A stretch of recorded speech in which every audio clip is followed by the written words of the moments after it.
On this episode of the Warp Reality Paranormal Podcast, we dive into telekinesis experiments, holograms and paranormal investigations, Edgegrave Dave reviews Teen Wolf, and much, much more. So pour yourself a drink.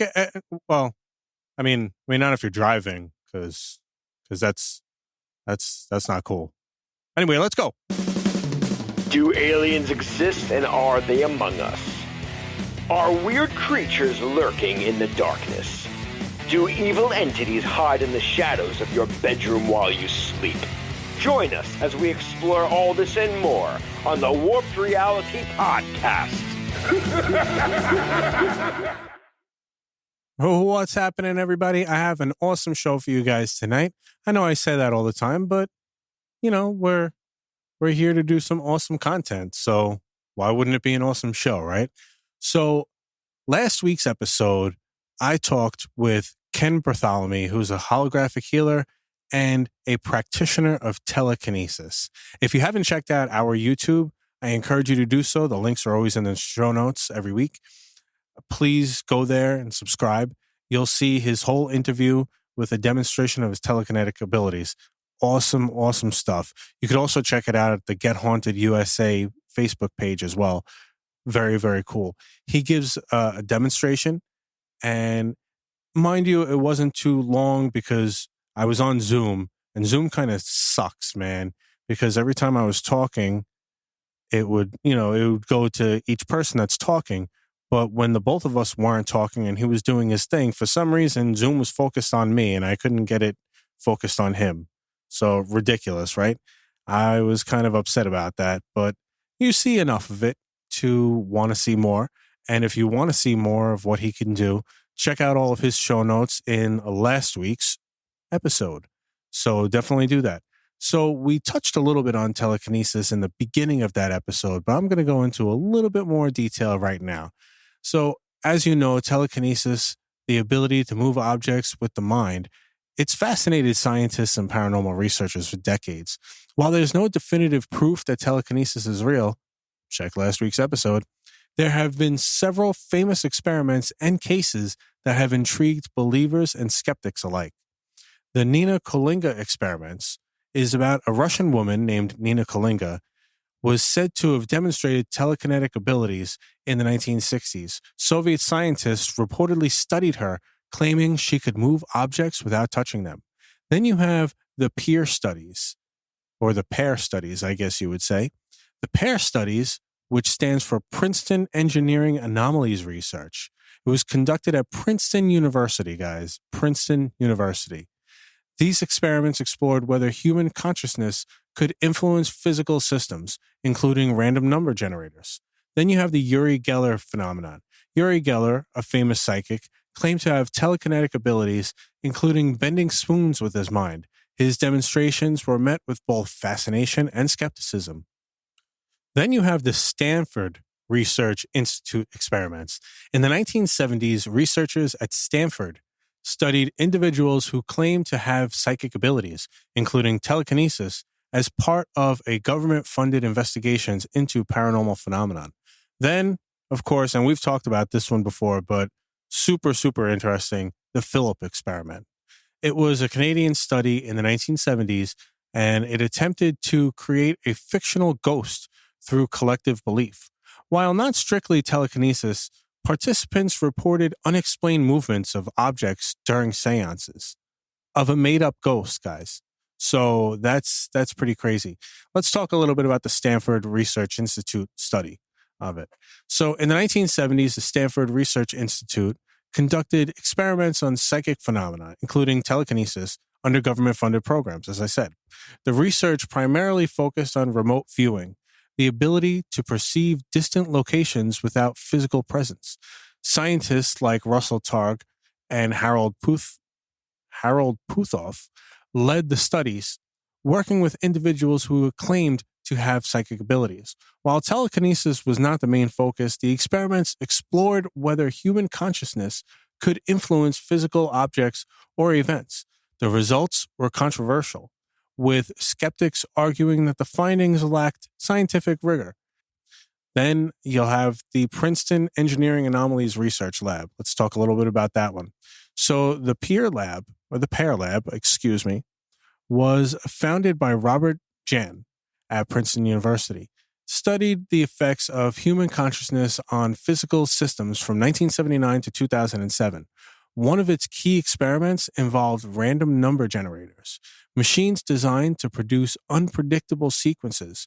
Researchers tested whether individuals could mentally influence the RNGs, and some results suggested small but statistically significant effects.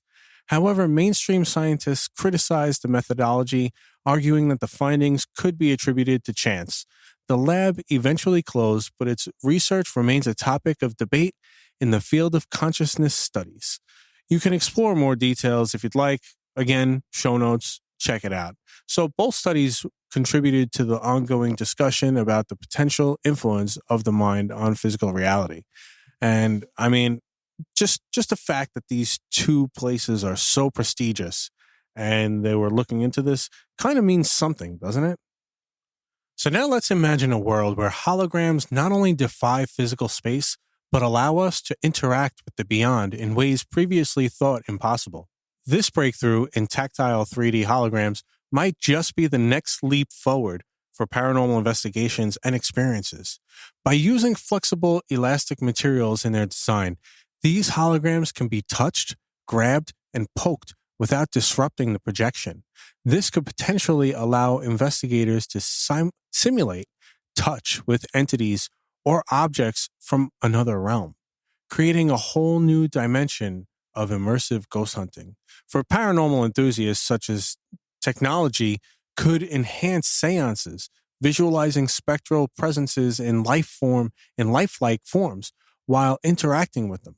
Haunted museums exhibits could transform into deeply engaging experiences where visitors can feel and move ghostly artifacts. Even cryptid hunters could benefit.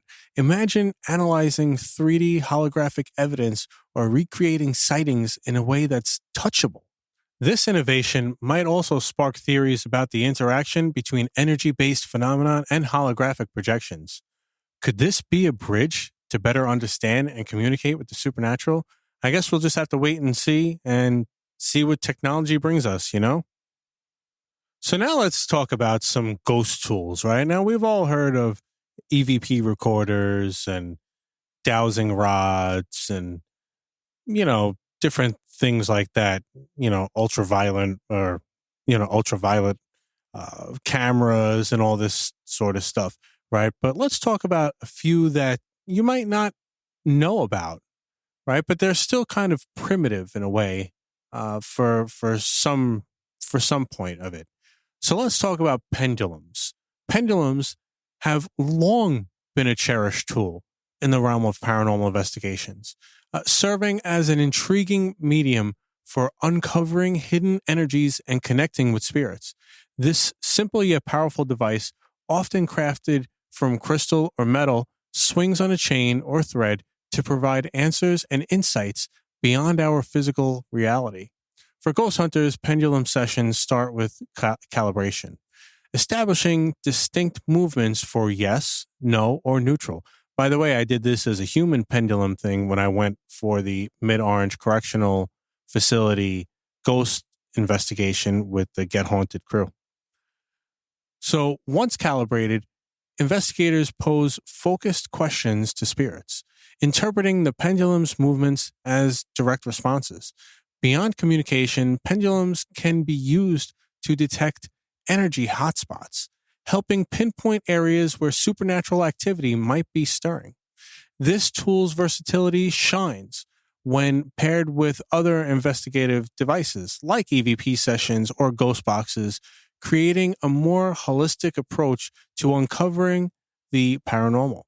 While skeptics argue the pendulum's movement stems from micro movements in the hand, the ideomotor effect, many investigators firmly believe in its ability to channel spiritual energy. So now let's talk about the dead bell. No, it's not the church bell that you hear in the beginning of For Whom the Bell Tolls or the AC/DC song Hell's Bells or anything like that. This is a little bell. It kind of looks like, I guess you could probably get them different sizes. But the bell that I saw at the investigation was kind of a large bell, but it actually is charged and all this stuff. Like it's not electric, but I guess you charge it up. So a dead bell, it's a chilling mix of tradition and technology. The dead bell serves as a trigger object in investigations. Its eerie chime echoes death rituals, making it a compelling tool to draw spirit interaction. Modern versions now incorporate EMF sensors as well to detect energy fluctuations often linked to paranormal activity. When energy is detected, the bell rings, providing a tangible signal of potential supernatural presence. Combining symbolic resonance with technological precision, the dead bell is a must-have for investigators seeking to connect with entities through both sound and energy. And then we have cat balls. Yes, you heard me correctly. Cat balls. You know, the little balls that the cats kick around and stuff like that, that light up and everything. So cat balls, obviously, they're originally designed for cat toys. But since the early 2020s, investigators recognized their potential as affordable and effective tools for detecting spirit activity due to their sensitivity to movement and ability to light up in response. For example, they were notably used during a seance at Airtight Bridge in October 2022, where their activation was interpreted as possible spirit interaction. Their simplicity and visual cues make them ideal for ghost hunts, especially when paired with other EVP tools and thermal cameras as well. So there's a little history for you about the newer tools. I guess maybe not so new, but new enough that a lot of places aren't using it, or they're using it now and they weren't a few years back. So enough of me. You've been hearing me talk for about 12 minutes now, so I'm sure you're sick and tired of hearing my voice. So now let's talk to Edgegrave Dave while he reviews one of my favorites and one of my favorite actors, Teen Wolf. Let's go. Horrible reviews with Edgegrave Dave. Edgegrave Dave is here, and I'm going to discuss and review a movie that I was warned, I was told, I was protested against my own family of little gravediggers not to do. Maybe I shouldn't do it. What's going to happen? What if it's not scary enough? What if it's not creepy enough?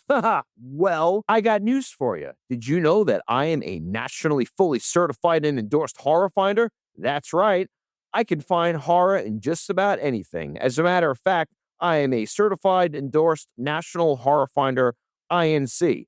But don't go looking that up, gravediggers, because you might not find it. And besides, Edgegrave Dave always has time to celebrate a birthday. And did you know that back in 1985, the 40th anniversary, 40 years ago, both Back to the Future and Teen Wolf came out within a month of each other? And normally, I wouldn't talk about a family comedy film, but you know what? Teen Wolf was a very significant film in Michael J. Fox's career back in the day. And this was when it was really taken off. I mean, you had family ties with Back to the Future in July of 1985, and then come August, we had Teen Wolf. I wouldn't be surprised if there were some theaters that had oversaturated Michael. Oversaturated Michael, showing both films at the same time. But both films were more than a moderate success. And although both films were a success, they are definitely not created equal. Sometimes you just got to give back to the children of the Warped Reality Paranormal Podcast, because I believe the children are our future. And you know what else? That song by Whitney Houston came out in 1985 too, along with a slew of other werewolf movies. We had am I really going to say Back to the Future again? I mean, I guess because I just love that damn movie so much. But in 1985, we had Stephen King's Silver Bullet, The Howling 2, Transylvania 6-5000. I hope I'm saying that one right. And then something strange seemed to happen. Every 10 years, we had a decade of other werewolf movies. We had The Howling, New Moon Rising in 1995, Metal Beast and Huntress. Then another 10 years, we had Wes Craven's Cursed in 2005, Wild Country, and The Beast of Bray Road. 10 years after that, in 2015, we had Howl, Crying Wolf, and Silver Hide. What is going on here? It seemed to culminate with Wolfman, which we had recently discussed here, and right behind its tail, we had Werewolves that came out just around the holidays in 2024. Still in theaters, though, in 2025. There is definitely some kind of strange correlation. So, class, I think it's time to put our thinking caps on because this Edgegrave math is really howling for some horror. And the howling for horror that I had growing up in the 80s started with a precursor, with movies that go a little something like this. You see, Teen Wolf was the very first live-action werewolf that I ever saw in a movie as a little boy growing up. As a matter of fact, and this one goes right to you, Ghost Joe, Harry and the Hendersons, that was my first encounter with Bigfoot right there. And for that matter, Skeletor in the live-action Masters of the Universe, and the cartoon for that matter, live-action skeleton that I ever got into encounter with. I should almost edit this out, but the fact that I started laughing is just really funny. Man, talk about precursors for horror. Things like Mad Balls and the Garbage Pail Kids and all the toys that we had.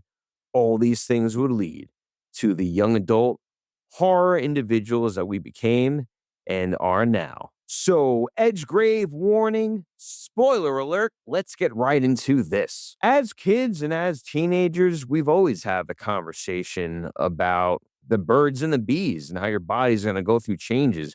Well, in the case of Scott Howard, a terrible basketball player that, to be honest, I don't even know why he was on the team to begin with. I don't even think that he was enjoying it very much. He really never had to talk about the birds and the bees. Maybe he should have had to talk about the werewolf and the trees because he's starting to go through changes.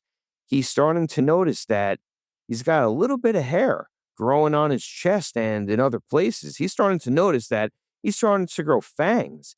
And then one day he notices that, and this is maybe one of the few, if you can even call it horror, one day he has a full, total wolf out session in his bathroom where he's getting really scared. His face contorts, his eyes glow red, and then, in a very comedic way, again, nothing really scary about this, he full on becomes a werewolf. As it turns out, being a werewolf runs in the family. This has always been one of the points I just never understood why his father couldn't really prepare him.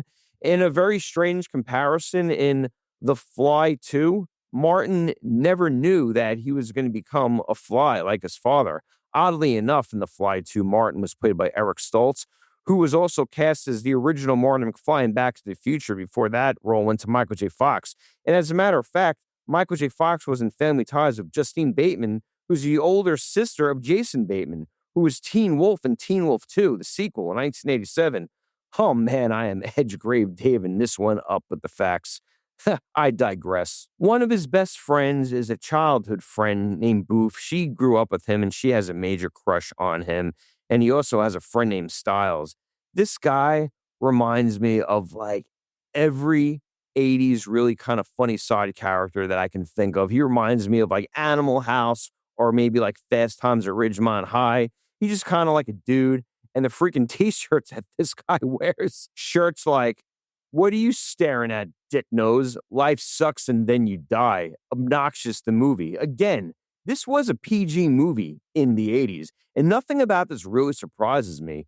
If you look at the amount of language that was done, and I'm going to mention again because I have to, Back to the Future, and if you look at even things like Ghostbusters, times were very, very different then. And 3 movies that changed, that were the catalysts going to PG-13 from PG, were in fact Indiana Jones and the Temple of Doom in 84, Gremlins in 84, and here we go again, Back to the Future. A slew of other complaints were done from other films as well, and before long, PG-13 was there. But things weren't really there yet. maybe as an Edgegrave warning, this is definitely a family film that you could watch, but just beware. There's alcohol use in it. There is some sex stuff in the movie, but all in all, the movie is really about the changes that Scott is going through. And he becomes, here's a twister, a shocking turn for those who didn't know, extremely popular as the werewolf. His basketball skills improve. His status improves with popularity. He's walking around with shades. There's a really funny scene where he can even get a keg of beer. And the guy that's in the liquor store denying everybody of an ID, sometimes I say that's worth the price of admission. Those scenes are just really funny. But this guy can do almost anything as the wolf. But his childhood friend, the girl that has a crush on him, Boof, really likes Scott for who he is inside. And every basketball game that they play, it started out with almost nobody there. They were losing horribly. All of a sudden, those bleachers are packed. They're doing great. They want the wolf. They want the wolf. But he still doesn't know how to really manage himself as the popularity as being the wolf. And in the beginning of the movie, how to control it. It's not until later that we realize just being yourself is what's the most important. So there is a life lesson in here. There's a lot of cheese in the movie with this. Some of the special effects, when he's the wolf, it really reminds me of like a werewolf costume that you'd find, or maybe something like a Wolfman type costume. I could almost notice where some of the fur was coming off of the arm on when he's running down the basketball court with this. It's just really funny. But these are things that they happen so fast that you don't even realize it. The acting from really just about everybody, though everybody did their best, felt a little bit generic to me. There wasn't really a big focus on a lot of characters. Styles and all of his friends, all those jokers are really pretty funny, as they do want to try to use his wolf power to their advantage. And there's a party scene, and you got to be the wolf. And he starts to realize, you know what? I told you guys that I am a fully certified horror finder. The real horror is life. And sometimes growing up, it's just a little bit hard to kind of be yourself and kind of find yourself. The movie uses being a wolf as sort of a drug in a way, or as like a superpower, something to really hide behind who you are. But at the very end of the movie, he goes through a whole circle and turnaround of events. His powers are now manageable. He decides he wants to play the basketball game as Scott Howard. They've been losing the whole time. He's been mega popular. And well, you know what? At the very end, there's a nice slow motion shot. That basket goes in and the team wins the game while they zoom in on some dude's freaking fly being open in the bleachers.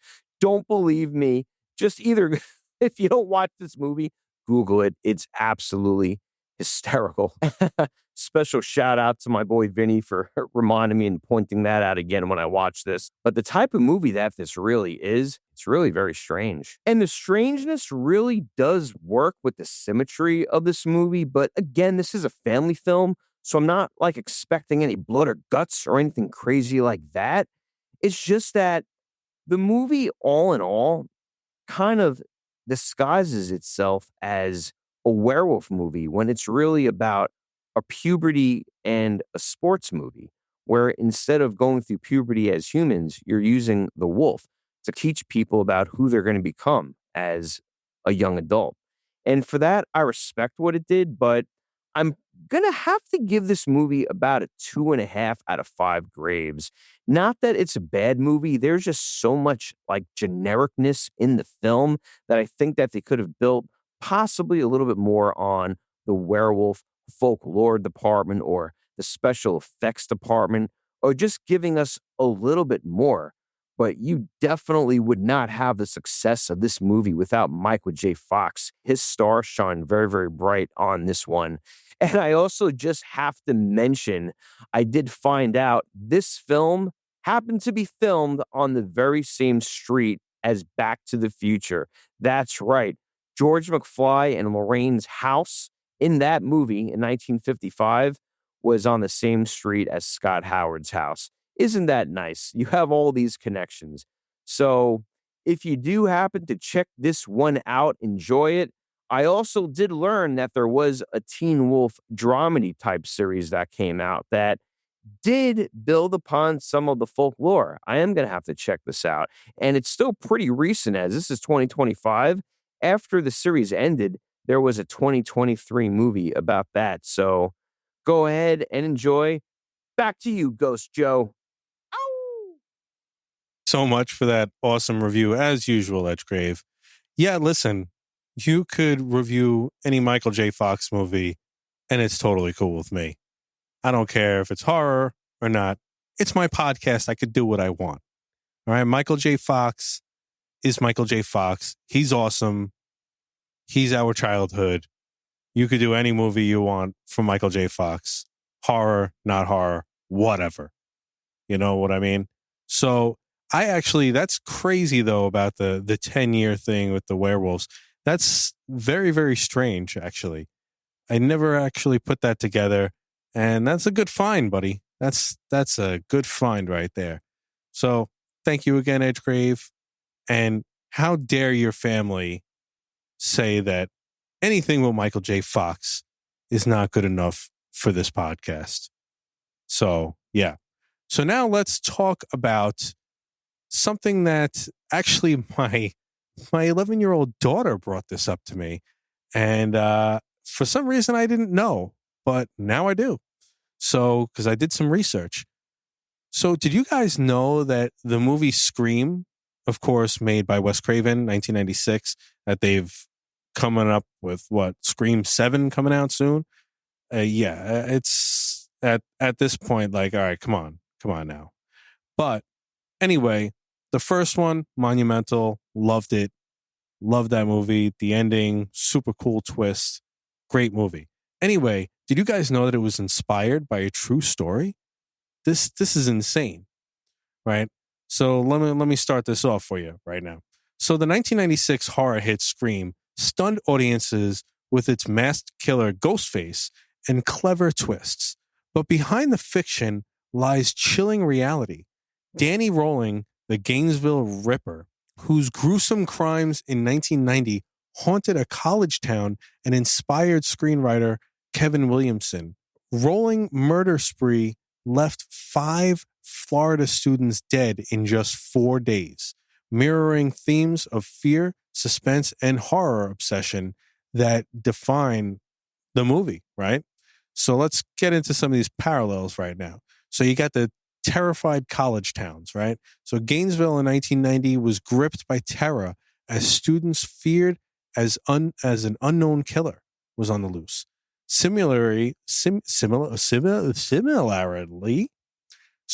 fictional Woodsboro faces chaos as Ghostface wreaks havoc, right? Then you have the mystery of the killer's identity.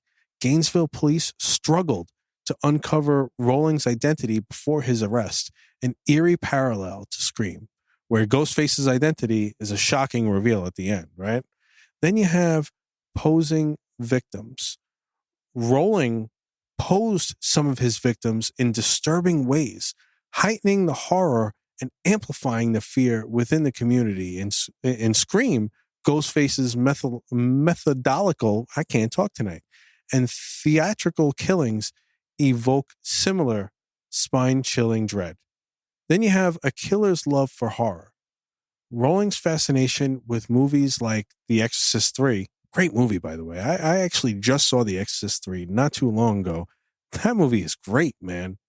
Much better than Exorcist 2, which he reportedly watched before committing his crimes, connects him to Scream's killers who are horror fanatics, right? Crafting their murders with slasher tropes. Then you have the psychological complexity. Rolling's abusive childhood and violent psyche echo the twisted motivations of Scream's killers, blending dark psychological themes with personal vendettas.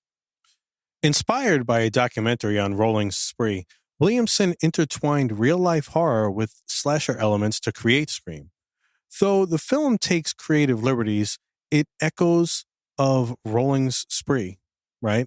From posed victims to a fear-stricken community, remind us that some nightmares originate in reality. Williamson's brilliance transform those fears into a horror masterpiece that chills us to this day.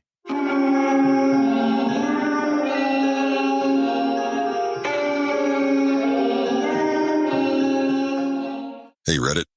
I don't even know how to start this. I'm still shaking. This happened last night, and I need to know if anyone has experienced anything like it. I live alone in a small apartment. Nothing fancy. Just enough to get by. Last night, I woke up around 3 a.m. to the sound of scratching. Not outside. Inside.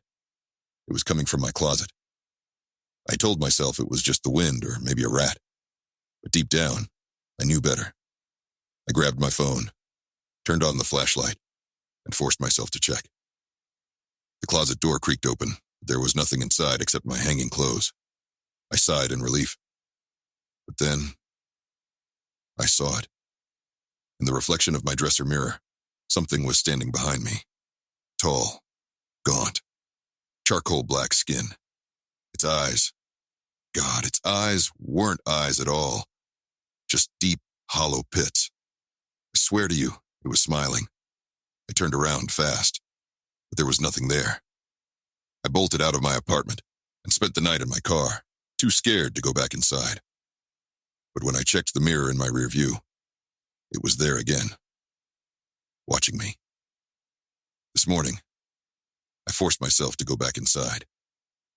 The air in my apartment feels heavier, like something is pressing against my chest. Doors creak open on their own. My TV turns on at random, but there's never a picture, just static. Worst of all, it's still watching me.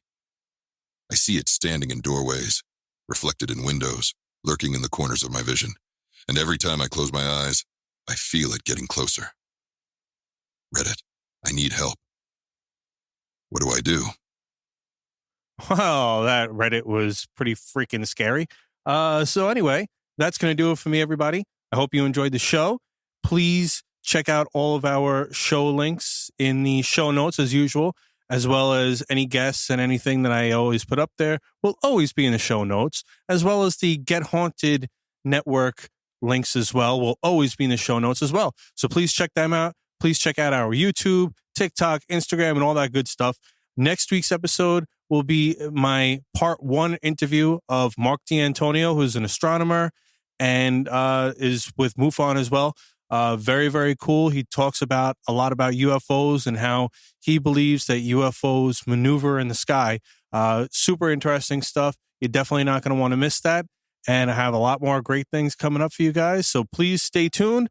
And if you have a paranormal experience you'd like to share, please give me a call at 845-600-0744, or you could email me at ghostjoeny@gmail.com. You could always do so anonymously. And yeah, so have a great night, everybody. Later. Thank you for listening to the Warp Reality Paranormal Podcast, and thank you to all of my guests and contributors that help make this show possible. If you have a paranormal experience you'd like to share, questions, comments, or you'd like to be a guest in the show, please leave me a voicemail at 845-600-0744, or you can email me at ghostjoeny@gmail.com. You can do so anonymously if you'd like. Also, please check out our show notes for all social media links of this show and some of our friends. The Warp Reality Paranormal Podcast, uncovering the unseen.